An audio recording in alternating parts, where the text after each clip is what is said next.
Well, okay. So we've got a issue now.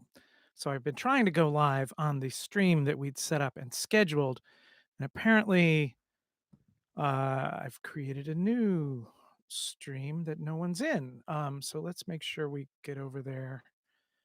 Excuse me while I get some things going.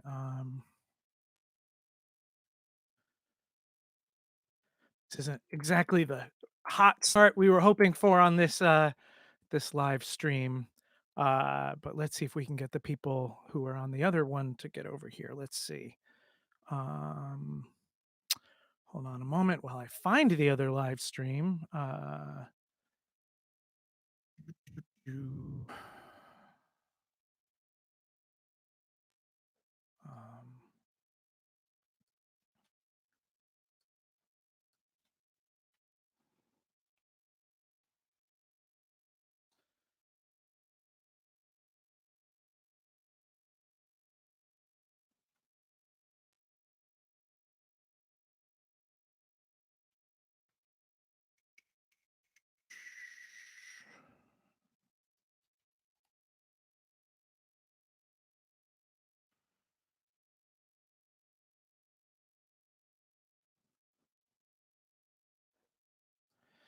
I think that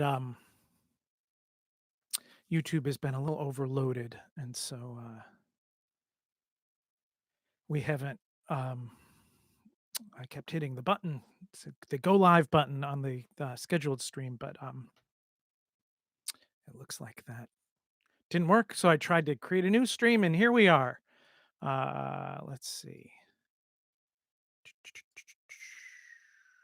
Let me get over there.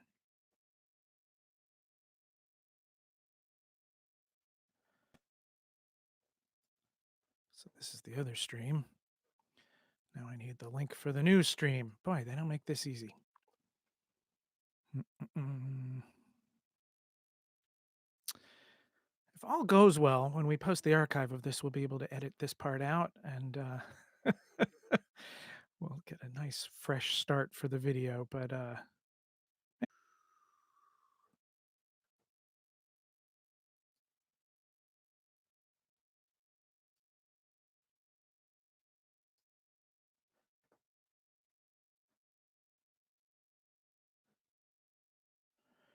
this is the live stream, and I want to get the URL, shareable link, and then I want to paste it over here. Okay, good. Mindy's got it over there. All right. Well, we've got 7 people here. Sorry about that, folks. Man, confusing. I thought it would be nice that we'd had it all scheduled and we could just do that, but at least we've got a stream going now. Um, well, let me give a little introduction here while we're waiting for people to join. Um, Hi, everyone. Um, So I'm Jeff Robbins. I'm the founder of Yonder.io, a website that I've been running since 2015 as a resource for remote work. We've got over 120 articles. I counted them the other day. I didn't realize what it had added up to that many about working remotely and managing remote teams, and over 80 podcast interviews where I've interviewed leaders of remote friendly companies.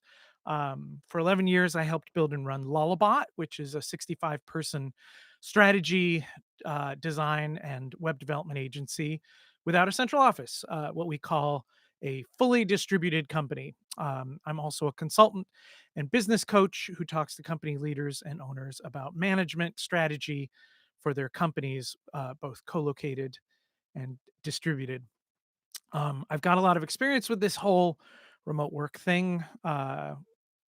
When done intentionally and with some forethought, I found that remote work can be a truly fulfilling experience. However, there are a lot of people out there who've been thrown into it due to the coronavirus quarantines, and I know that a lot of people are struggling. So I thought it might be a good idea to open up for some questions and see if I might be able to connect people with the information that they need to stay productive connected and keep our businesses in business during this difficult time. I should also mention, I have a parallel career as a musician. Um, I won't talk too much about that, but um, you can Google me for that too. Um, Anyways, we had some people submit questions ahead of time uh, through Twitter to the Yonder Twitter account and through our newsletter. We had some people reply there and stuff, and so I've got some questions already kind of queued up in case people don't have any immediately. But if you do have questions, and I hope you do have questions, I'd love to answer them live. So please paste your questions or type your questions, as we say, into the live chat here, and I'll do my best to address any issues that anyone is having. I mentioned earlier that I do a lot of podcasts. Usually with these podcasts, I'm talking to someone, and so as they're talking back to me, I can take notes and sort of organize my thoughts. But it's just me here now, so I've got to ask myself the questions, read the questions to myself, and then answer them here. But let's see, where should I start? Um, the first question I've got on my list here, someone wrote in, I'm quarantined. My kids and family are driving me crazy. Any strategies for staying sane and productive while trying to manage remote working in tight quarters? Um, yeah. I mean, I usually advise people to try to find a place that you call your workplace. Um, and it doesn't need to be much of a place. I mean, especially sort of temporarily, a lot of people are working on their couch or sitting propped up on their bed. Certainly, if you can find a desk to set up even in the corner of your kitchen or something like that, someplace that just says both to you and to the people around you, I'm working. This is dad's work time. I also recommend headphones as a way of kind of tuning out what's going on around you. If you're not a person that wants to listen to music, if you find that music is distracting while you're working, you can find oftentimes you can find like a white noise generator kind of app for your phone or that kind of thing, and listen to that just to kind of block out the noise around you. And these are the work what my work headphones. When I'm wearing these headphones, don't bother me. The other thing is, I think also, as well as creating your space, uh, creating the time that you work. It might be that if your family is around, maybe there's time before the kids get up and kind of get moving around, or time after they go to bed. I realize that not all of your jobs are going to be so supportive of flex time. But for any managers who are listening to this, I do want to encourage you to support the flex time. Yeah, it's I think we have an opportunity here to kind of bring more of ourselves to work, to kind of be a little bit more human. I think that kind of when we think sort of stereotypically about work, we want to be professional at work, and a lot of people are struggling to kind of be professional. And that doesn't actually matter that much to getting work done. What's most important is getting the work done. And I think if people and managers and companies in general can start to kind of uh, embrace this idea of employing the full person, right? That allowing people to kind of be human, and there's going to be things as you're on conference calls. The dogs are going to come running in, or kids are going to come running in, or something's going to happen. And that's okay. I think that it can be distracting, and we should all sort of do our best to make it clear that we are present when we are being present on phone calls and video calls. But it's just kind of the nature of remote working that stuff happens. The truth is that stuff happens in the office too. We just have better ways of hiding it. We sort of discreetly leave the meeting and kind of deal with whatever crisis is happening in our lives. But here we're kind of inviting the work into our home, where oftentimes those distractions are happening. We've gotten several questions that are sort of a similar ilk here, and I'll just sort of read all of them here and then attempt to kind of answer them. Um, Someone writes, "This is my first time working remotely. I'm unsure how to use the different types of technology. Where's a good place to start?" Um, and another question is, "What's your suggested technology tools stack to keep yourself and your team running smoothly when you work remotely?" And another question, "Is there an ideal remote work setup that won't cost me an arm and a leg? I'm not even sure exactly what equipment I need." Um, and I just want to remind people, like, I think when we think about remote working, we think of this oftentimes as a technological problem, and there are certainly technological problems, but uh, there are a lot of low common denominator technologies that we can use to get our work done. I am a strong advocate of phone calls, of telephone conference calls. Everyone can get on them. You don't need a webcam. You don't need, oftentimes, even an internet connection. And you can connect. I mean, this is an old technology that we've been using for a long time in the United States, and around the world. It's kind of, a baseline technology that you can expect that everyone has. So embrace the phone. I think, I don't want to um, understate that, or sort of gloss over it. Um, that being said, a lot of companies, I think, are when we think about remote work, we think of video conferencing in particular.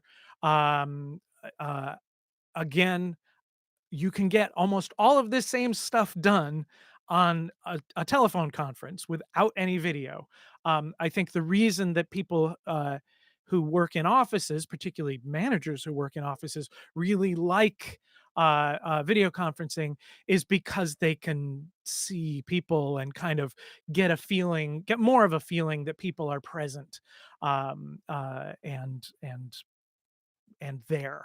I personally find that I can actually get a little bit deeper with people over the phone.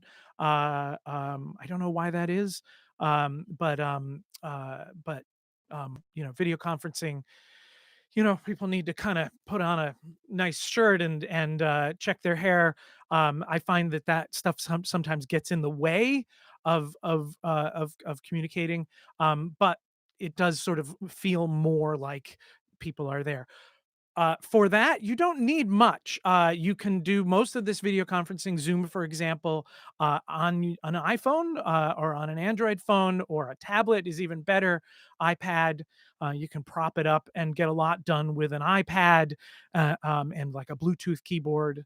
And even some iPads, you can use a mouse now. It's like a little computer without having to buy a computer, especially, I mean, if you already have one. Other than that, Chromebooks are a inexpensive. There are a lot of Chromebooks out there that are like $200. Chromebooks, for people that don't know, run Google's Chrome operating system, which is my understanding of it. I actually don't use a Chromebook, but it's based on the Chrome web browser. So pretty much everything that you do is in the browser, which it's up to you and your company and sort of the technology people, the communications people, the management people at your company, as to whether that would be a good match. But if most of your work is done through sort of web kind of interactions, things like, I think you can even run Slack and Zoom on a Chromebook. and certainly the whole like Google suite of stuff, Google Docs, Google spreadsheets, all that kind of stuff. Um, Obviously, if you know any of these devices, you want a webcam. If you're doing video stuff, um, a decent internet connection is pretty important. Again, I like to sort of preach the low common denominators solutions. I know that not everyone has a great internet connection. These days, if you know, it might be faster to go knock on your neighbor's door and see if you can get on their Wi-Fi, rather than calling up and trying to get Comcast to come out and install a good internet connection for you. You can also tether to your phone. Pretty much all of the phones that are out there. If you've got a good phone connection at your home, a good cell connection at your home, you can tether to your phone. I don't know that I would recommend like doing video conferencing on a laptop that is then tethered to your phone. If that's the if you're using your phone as your internet connection and you're doing a video conference, for example, just video conference from your phone. That's probably going to be more efficient than trying to squeeze the signal through the tethering connection to your phone. Um, you'll also need a good headset, and I recommend, if you're using a laptop, to get like a USB headset, something with this. I've got sort of professional stuff going on here, but here's a wireless one that Logitech makes that's got a little microphone that goes right in front of your mouth. That's always going to be way better than trying to talk through the computer microphone. As you can tell, I know a lot about audio stuff.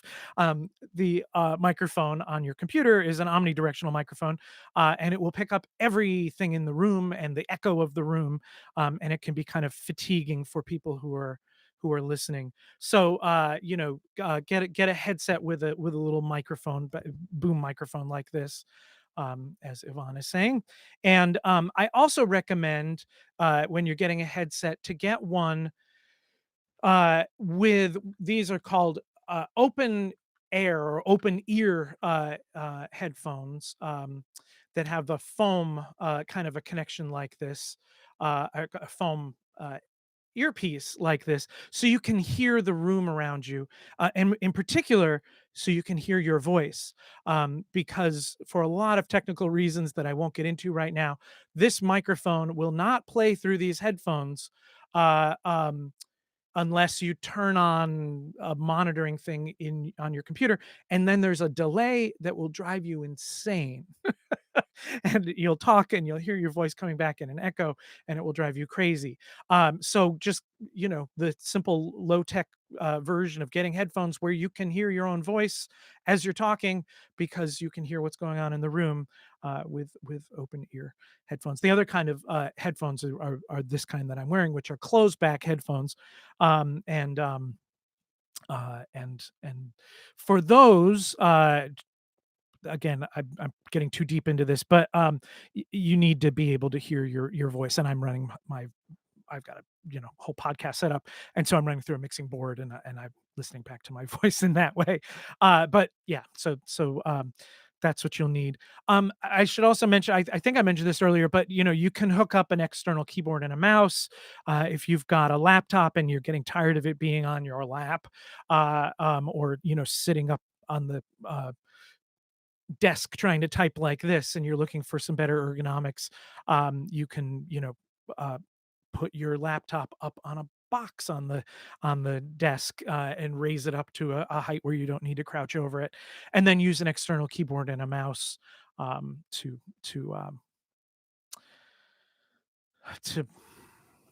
type and mouse. I knew I was going to run out of words eventually, and there I did. Yeah, so those are some ideas. um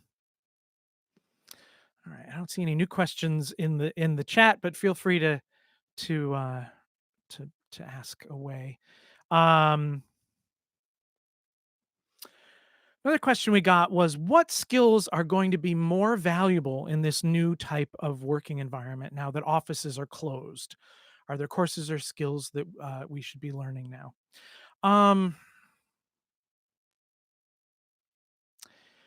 Well, nice thing about remote work is that a lot of these skills, particularly management skills, are just good management skills. I think you can kind of get away with a lot as a manager if you're, in the office with people, and there's a lot about just sort of being together that can sort of feel like you're connecting. However, it's sort of more difficult to kind of connect over the pipes. It's a little bit more difficult to connect remotely and try and squeeze that through all of our virtual communications, email. Maybe we're using Slack or Microsoft Teams or those kind of chat room, real time text chat room kind of things. Um, or certainly video calls, telephone. It's You need to be much more explicit, much more kind of proactive as a manager, and in general, I mean, I think a lot of these skills are kind of good for everybody, whether you're a manager or not. Communication skills are paramount, and so any kind of communication stuff. I mean, everything from sort of brushing up on your typing to make sure that you're sort of comfortable being able to kind of communicate in text format, and to I mean, it seems silly, to kind of be kind of going back to high school and college. Your good grammar, good writing skills are always something that I look for when hiring remote workers. Just people who are able to communicate. And I think just as a sort of side note through all of this, I think it's important to note that um, there is no such thing as over communication in remote work. I think it's you can't communicate enough. uh, um, and this is how we build trust. This is how managers know that people are working. This is how workers know that their work is being recognized, right? Because there's that sort of kind of crazy feeling of working away at home, and you kind of have this feeling of like, am I working? Is anybody else working? And to be, to just communicate a lot, like, hey everybody, and everything from peripheral loose, how's this is a really nice day we're having. It's it seems like such a shame that everyone is supposed to stay inside and sequestered away while the weather is starting to get more beautiful. At least here in New England, it's a really nice day today. And that kind of communication, which I think in business communication we've been taught, in a co-located office environment, kind of keep your email to a minimum. Don't overload the system, don't overload people's communications. But the truth is we don't have places to do that kind of communication, and that communication is important. And so I'm starting work now, I'm stopping work now. This is why Slack is a really great tool for remote working. And I guess I haven't used it, but Microsoft Teams, so I understand, is Microsoft's sort of Slackish kind of tool. And the nice thing about it is it doesn't require you to choose a subject line or, have a an opening and a sign off kind of the things that we sort of are expected to kind of our etiquette in email. In Slack, you can just write like, "Hey everybody," period, and that's your message. You don't need to kind of get too deep. It can be quick and easy. So brushing up on any computer skills, learning how to set up a webcam and do that kind of stuff. I mean, I'm sure there seems to be YouTube videos on everything. In fact, there'll be a YouTube video on this after we're finished. And you can just search around and see what you can find. The other thing I want to encourage people who are maybe a little bit nervous around computers. I had a conversation with my mother-in-law years ago where I said, like the chances that you're going to break the computer are pretty slim. Like she was just really afraid of like kind of digging into the computer because she was going to break it. I'm like, I said, there's, usually pop up windows that say, hey, you're about to break something. Do you really want to do this? Those things maybe you don't do. But other than that, dig around, kind of dig in and see what you can figure out to get more comfortable with the technologies, computer stuff. Um, the Google suite of tools is super great for collaboration. Any kind of online collaboration tools are great. Uh, they're pretty ubiquitously used within the remote work community. Um, and all that kind of stuff. So, there are a lot of those kind of tools that are handy to use. Let's see. This looks like a good segue. Um, my team is going remote for the first time. I'm having a tough time trying to get everyone on Slack and communicating effectively. Any tips for how to manage the transition technologically? Um, if you're having trouble getting your team on Slack, it might not be a technological problem. Um, to some extent, I mean, there's a technological hurdle to get over, but you need to give people a reason to get over it. And this, if this person is referring to my team, I'm going to sort of assume that this is a person in a management position. Um, uh, you know, you can start telling people like you're expected to check in on Slack every day, several times a day, and kind of let us know what you're working on. I think one of the nice things about Slack and over communicating in general, and especially being able to communicate. One of the nice things about Slack is that it's sort of semi-public. It's communication that can happen between two people, but it happens in a room um, where theoretically other people from your team, your department, your project team, whatever that context is, whatever that room is on Slack can communicate with each other. But other people in the room can kind of see what's going on, and it gives a sense of context. I think that one of the things that can happen oftentimes with remote working is that people kind of lose a sense of context. They kind of don't know who else is working or what they're working on, or it just becomes this sort of existential kind of feeling that does my work matter? Is anybody paying attention? And it can be very demotivating. But to be able to see that other work is happening sort of peripherally, and even to be able to kind of jump in when needed, if someone's having a problem or a difficulty, to be able to kind of jump in and help, I think creates a really collaborative culture and environment. And I think is one of the reasons that, as I alluded to in the intro of this video, that companies that are just all remote all the time have really great cultures. They feel really connected with each other. Oftentimes they're surfacing a lot more vulnerability than happens in an office environment. People are sort of sharing their difficulties more because partly because you need to, right? There's no implied communication that happens if you're sort of moping around in the office. Oftentimes your manager will come up and go like, hey, what's going on? Why are you moping around?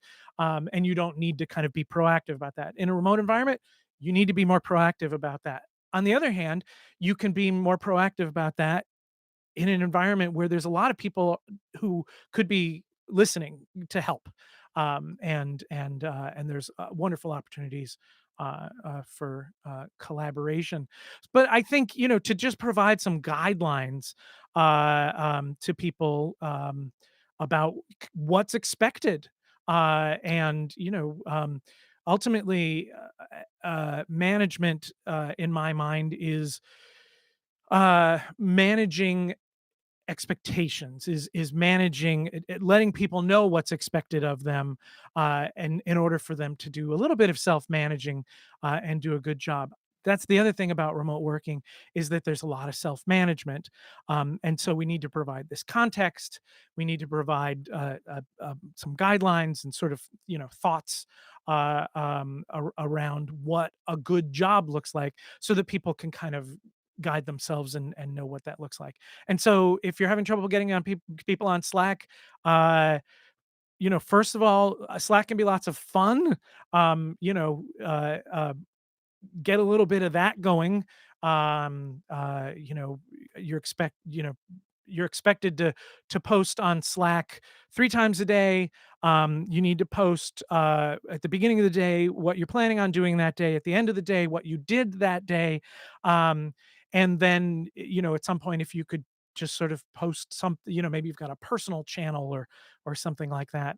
This is just the stuff that's coming off the top of my head. If I was actually writing about this, I would be a little bit more eloquent and come up with better ideas. But um, oh man, these are all segueing really well into one another. How do you keep a company culture strong when there's so much uncertainty? Many workers are worried they're going to lose their jobs. How do leaders lead with certainty during uncertain times? Um, yeah. So this isn't exactly a remote work question. this is, but this is a these times. This is a management question. I'm happy to answer these too. Um, I think, as I was talking about sort of context in remote working, or maybe purpose is a better word. Helping people understand their purpose within the company. I think part of that is also, for management and leadership to be relatively transparent. I think transparency is important, while all of this is going on. I think that people are not going to believe you if you say everything's great, just keep working, everything's great. uh, um, Likewise, if you're freaking out, that's probably not going to help people either. But I think, having led a company through the downturn in 2008, and some downturns of our own. Uh, um, um, I think being vulnerable, I think as a leader, is a good thing. I mean, people, they want to keep their jobs. Hopefully, the people that work for you enjoy their jobs, or at least enjoy having jobs, as we head into a time of what we're calling economic uncertainty. Uh, um, and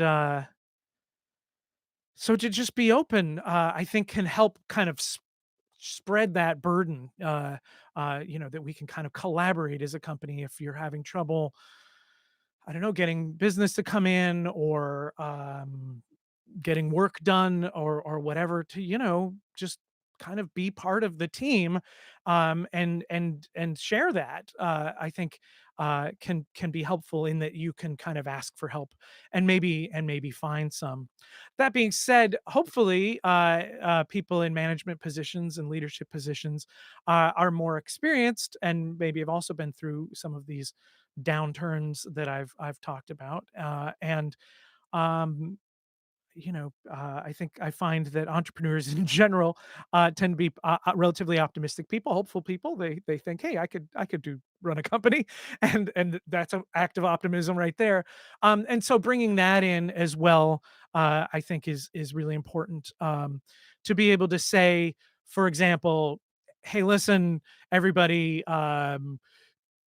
This is difficult. I don't know how this is going to turn out. We're going to try to remain productive. We hope that our clients will continue to be present. It's important that everybody works really hard. I'm a little bit scared, but I also have been through other scary things before. And I think we can get through this if we just, you know, put our heads down, and try to make it work. And if anyone has any ideas about remote working, connecting, finding more work, staying more stable, uh, you know, please jump in. There's a lot of opportunity here, and I hope that people see this, that there's a lot of opportunity for teams to connect in new ways through this remote work stuff. As I mentioned, we've got a podcast with over 80 episodes, and just dig in there anywhere on yonder.io, and listen to people talking about how remote work has worked so well for them. I will imagine that for a lot of you, you're sort of rolling your eyes as I say this, because it has not been an intentional thing for you to end up in this world. But it can be great. And I also should say, like, there's a certain period of adjustment. The company that I ran, Lullabot, when I hired someone new there, I figured it was going to be about a month before they were really up to speed productivity wise if they hadn't worked remotely before. There's a fair amount of self management skills, productivity skills, kind of finding yourself, and kind of finding your rhythms, your cadences. When are you productive? How can you be productive? And it can be super rewarding, but it takes a little bit of trial and error. And I hope that the managers out there will be understanding, and supportive, as people are trying to find that. And by supportive, I mean jumping in to try to be helpful, rather than just reprimanding people. It is important, obviously, that people get on track and get productive. But um, Ralph asks, how do you deal with discovery workshops in a remote context? Are those workshops possibly all remotely in group facilitation? Are there any recommendable tools? How do you deal with the contextual inquiry part, which is probably problematic problematic to assess if you are unable to attend in person? Well, okay, this is a very specific kind of thing. So discovery workshops. I mean, I'm going to try to sort of generalize this, and to talk about just kind of connecting, and getting work done in a remote context. Um, I think a lot of the work that we're doing, so discovery workshops, well, they can mean a lot of things. What I take it to mean is oftentimes at the beginning of a project, in particular, like a web development project. We will go in and meet with a client and kind of try to absorb and understand everything about the project. Just do a period of discovery, and meet with the clients, the stakeholders individually, and talk to them. And then there are sort of group exercises that happen as well. And I think a lot of this stuff can happen over Zoom. The truth is that oftentimes, uh, in my experience, usually the number of stakeholders is probably less than a dozen. And doing a Zoom call with, I would say, up to about a dozen people is pretty easy to do, without getting too moderatorly. What do I mean by that? At a certain big point, you kind of move from a Zoom call to more like a webinar, where it's more one to many kind of communication rather than a many to many communication, like a meeting. Um, and so, I think a lot of this kind of stuff can happen through Zoom. Certainly, the one-on-one stuff can happen through Zoom. I should also say, like, I didn't mention this, but for one-on-one video calls, if people have Apple devices, including Apple laptop computers, FaceTime is great, a great tool, and less likely to have problems. Like Zoom is starting to get overloaded. Apparently, YouTube is getting overloaded as well, like as I found at the beginning of this live stream. And so, but at least the one-to-one video calls, I believe, on FaceTime, actually the technology happens one-to-one, and it doesn't require a server. So they're a little bit more likely to kind of remain stable. Um, as some of those servers get overloaded. You can also do group FaceTime calls, but again, trying to head for a low common denominator, you don't want to necessarily create an environment where everyone on your team needs to have a certain device that they might not have, and then you're alienating those people. Likewise, this is this is an aside, but I know that Facebook has created some like Facebook for work tools, and those actually honestly scare the hell out of me because for a number of reasons. First of all, because Facebook has historically been a personal and oftentimes a private context where you're sharing things with your family and stuff like that.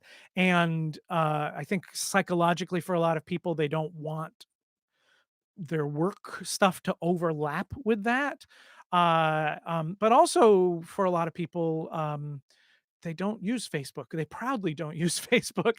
And for you as an employer to require people to use Facebook to get their work done, I think can be a little bit short sighted.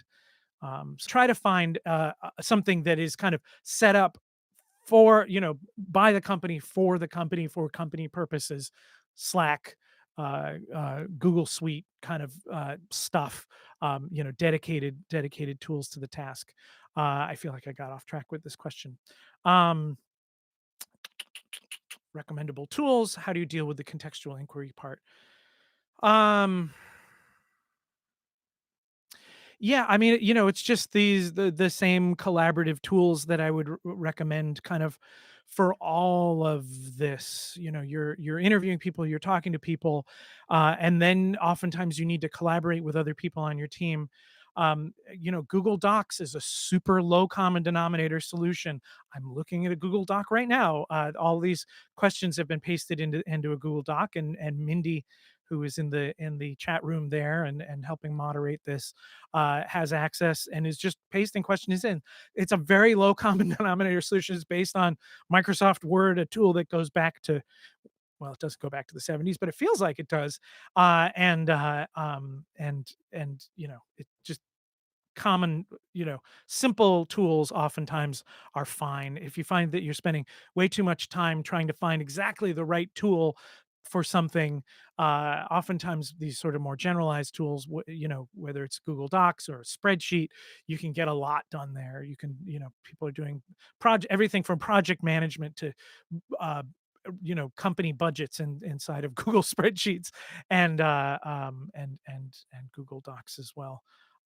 And there are other collaborative writing tools that are out there.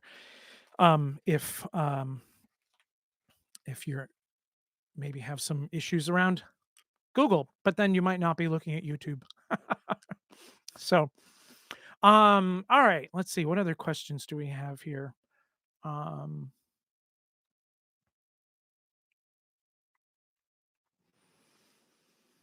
hmm. Um, what's been the most influential books on management or leadership that you have found applicable to remote work in general? Well, um, I've been writing a book. I kind of put it on hold because I reached out to some publishers, and about a year and a half ago, no one was really interested in remote work books. But we'll see if maybe that's changed. Um, uh, so let's see. So remote work books. There's a book by Jason Fried and David Heinemeier Hansen, the guys that started 37 Signals and Basecamp. Um, when you search for remote work on Amazon, the number one result is their book called Remote: Office Not Required, which is a generally a good introduction and kind of a bit of a banging of the drum around remote work. It tends to be a little bit more dogmatic and not quite as pragmatic as I would prefer. So if you're reading that and feeling like, okay, remote work is great, but how do I do it? They don't really acknowledge all the difficulties. Um, that book is out there. There are some blogs around remote working. Remote.co is I believe, a spinoff of the flex jobs people who have been super productive or super proactive about promoting remote work. And they've got a blog at remote.co. Runningremote.com. Running Remote is a conference that unfortunately needed to be rescheduled this year. I was going to be speaking at it, but they're rescheduling it for later in the year. They've got a blog that's pretty good, and of course, Yonder.io is our blog and our podcast. So that this question, as I'm reassessing it, is a little bit more about management and leadership.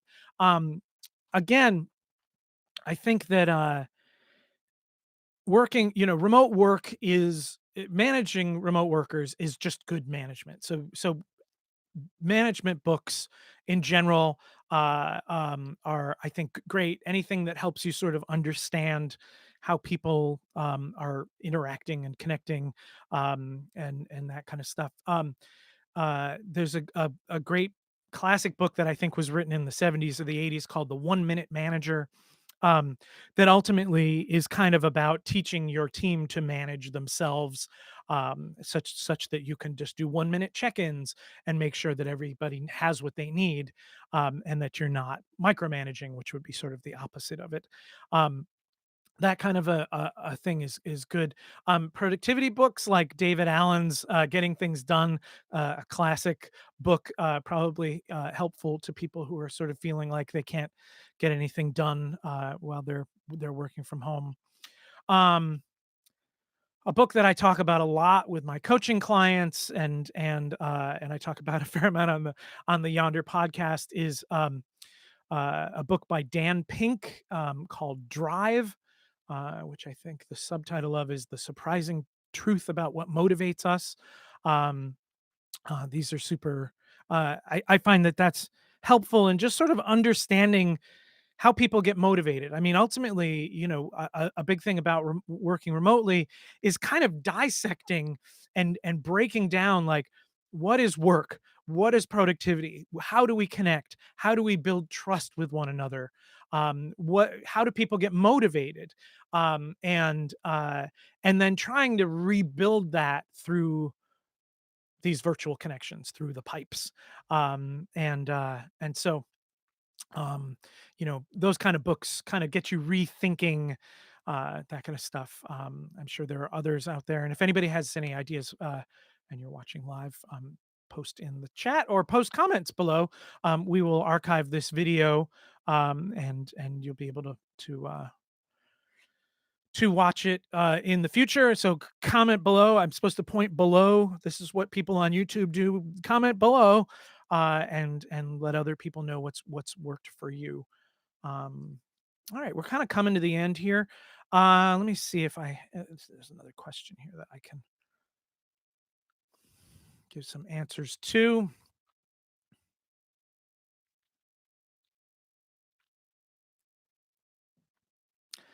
How do you handle a team member's responsibilities when someone gets sick? How does a work/responsibility handoff work in that scenario? That scenario, I think, being remotely. I guess maybe describe some sick leave scenarios and what those could look like now. Well, um, so one of the things about working from home and remote work in general is that people are a little bit less likely to take a sick day when they are kind of sick. There's sort of that in between. I mean, I realize what we're talking about sickness now is like heavy duty sickness, but let me just speak a little bit more generally at first. Uh, um, they're a little bit more likely to be able to kind of work while they're just have a, you know, runny nose or whatever, which actually makes the sort of handoff a little bit easier if someone is sick and they know where they're going to potentially get more sick. there are lots of ways that they can kind of do those handoff things. Screen sharing is something I haven't talked about too much here. I think that Zoom and a lot of these other tools also offer screen sharing options, which I don't think that they can happen on your phone or your tablet device. But if you're on a desktop or laptop computer, you can screen share and kind of that's a nice way to kind of show people what's going on. I should also mention that there's a lot of sort of pedagogical kind of stuff around remote work, especially as a manager, because you're teaching people to manage themselves to do things on their own. And so there are some kind of low tech solutions that even easier than screen sharing, where you can just do screen captures. There's a tool called Skitch, I think, that got bought by Evernote years ago. Um, and I think that there are some other tools like that that are out there where you can just capture a window on your screen or a section of your screen and kind of draw a whole bunch of arrows. Click here first and then enter this information and make sure it matches this thing, which are good for sort of explaining to people how to do things. And it might be even, you're sending people an email explaining how they get set up in Slack, or, how they can access your um, whatever your Trello boards while you're remote working. So I mean, a lot of that, a lot of stuff just sort of parallels what would happen in the co-located work environment. You just sort of need to kind of dissect it. What happens in a handoff? Well, we sit down together and you show me how you do what you're doing, and then you teach me how to do it. In this case, instead of sitting down together, there needs to either be uh, um, a screen share that happens, or capturing screenshots and putting it all into a Google Doc with step 1, step 2, step 3, step 4, or something like that. You might even do a video capture of your screen, and so that you can kind of walk people through things in that way. You it, to find out how you teach, look at how you learn, right? So if you find that you're learning well from YouTube videos, what's on those YouTube videos, and how can you create that yourself? And there might be like lower tech ways of doing things, but there's a lot to learn right now. Hopefully, everybody's kind of getting what they need. Um, so we're getting to the top of the hour. I'm going to wind it down, and we will archive this. And if there's interest, I will keep doing these.